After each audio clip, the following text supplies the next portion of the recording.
Lods, magandang araw po sa inyo lahat. For today's video po, bibigyan ko po kayo ng tips kung kailan nga ba yung best time para jarjarin mo ang jowa mo. So may mga nagtatanong po kasi sa akin, Lods, no? Lods, paano nga ba jarjarin ang jowa ko bago pa lang kami? Nahihiya po ako magsabi. Paano nga ba yung technique para ma-jarjar ko siya? So alam ko karamihan po nangyayari po ito sa mga magkarelasyon na baguhan pa lang. Yung mga ilang buwan pa lang and then paramdam mo parang gusto mo na ma-jarjar yan. So syempre nakakahiya nga naman na sabi mo, tara jarjar tayo. So kailan nga ba yung best time? Tamang timing para jarjar mo na yung jowa mo.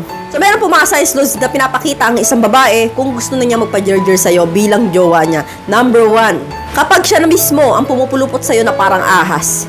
So kapag ang jowa mo, kapag magkasama kayo, lagi nakapulupot sa'yo. Alam niyo na po yung ibig ko sabihin, no, yung parang ahas na lagi nakayapos sa'yo, no? Siya yung lagi yumayapos sa'yo, yung talagang sobrang sweet, no? So yan po ay napapakita ng signs na gusto na magpa-jarjar ng isang babae. O sasabihin niya na naman, oh ma'am, baka naman gusto nang limakap sa akin, no? Signs po yan. Signs po yan na ang babae gusto niya talaga may mangyari sa inyo. Kasi po, dinidikit niya na yung mismong katawan niya sa inyo. So, andyan na po yung jolin. Nararamdaman mo na nga eh. So, ang babae pong ayaw magpa-jarjar, hindi niya po gagawin na pumulupot sa isang lalaki. At proceed na nga po tayo sa senyales number 2. Nagsasabi sa'yo na pwedeng makitulog sa bahay ninyo.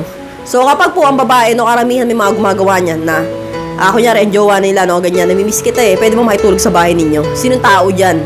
Yung mga tipong ganyan na salita ng babae, Lods, no? Signs po yan na gusto niya magpa-jarjar sa'yo. Bakit? Kasi po, hindi po yan makikitulog sa'yo. Hindi po yan pupunta sa bahay ninyo kung hindi po yan nangangati. So, kapag po ang babae ay nagsabi po sa iyo ng ganyan, ibig sabihin yung gusto kanya makasama at gusto niya nang may mangyari sa inyo. At proceed na po tayo sa number 3. Siya palagi ang unang humahalik sa iyo. So, ang ibig sabihin ko po dito, Lods, no, kunyari magjowa kayo, no, siya po yung palaging unang humahalik. Kahit ismak lang yan. Yung kunyari, goodbye kiss, good night kiss, yung mga tipong ganun, siya lagi yung una. Yung parang kahit hindi mo nahingiin yung halik niya, bibigyan niya sa iyo ng kusa. So, may mga babae po na ganun na sobrang sweet, no, sa kanilang mga jowa. Alam ko meron. So, sino po sa inyo yung mga may mga jowang ganyan? Kapag ganyan na po yung jowa yung sa inyo, no, gusto na magpa-jarjar yan. Proceed na po tayo sa senyales number 4. Nagpapakita na siya ng motibo. For example, umaharap na sa iyo ng nakatapis na ng tuwalya. Bagong ligo, ganyan. So, nakikita mo na siya ng mga ganon. Kunwari, pumunta ka sa bahay nila and then, sabi niya sa'yo, wait lang mahala, maliligo lang ako. And then, lumabas, nakatapis na ng tuwalya.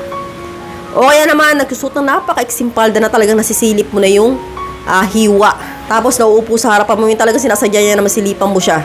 So yung mga tipong mga ganun, Lods, nagbibigay niya ng motibo yan, no? Signs po yan na gora ka na, go signal po yan na jarjarin mo na siya. Kasi, Lods, ang babae, no, hindi po harap sa'yo ng ganyan yan kung ayaw niyang malibugan ka, ayaw niyang matikman mo siya, no? Kapag pinagkakait niya sa yung katawan niya, hindi niya po gagawin na haharap sa'yo ng ganyan kung ayaw at hindi pa siya ready may mangyari sa inyo. At proceed na po tayo sa senyales number 5. So eto, karamihan talaga sa mga babae, ginagawa to sa isang lalaki kapag gusto nilang pa-jarjar. Madalas niya nang hawakan yung manoy mo, no?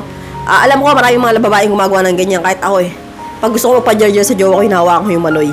Yung padampi-dampi lang, kunwari, magkatabi kayo sa upuan, and then yung kamay niya pinatong sa manoy mo ng marahan, mga ganon, yung mga pasimpleng parang himas.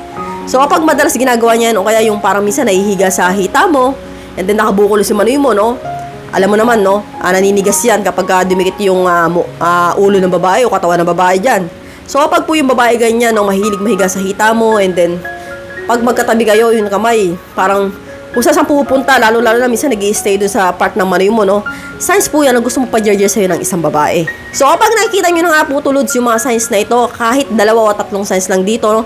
Lalo-lalo na kung 5 signs na ito ay nakikita mo na, best time po yan para jarjar mo na ang jowa mo. So, hanggang dito na lang po tayo, mga Lods. I hope you learned something new in this video. More videos to come, so stay connected and see you again to my next video. God bless. Bye-bye!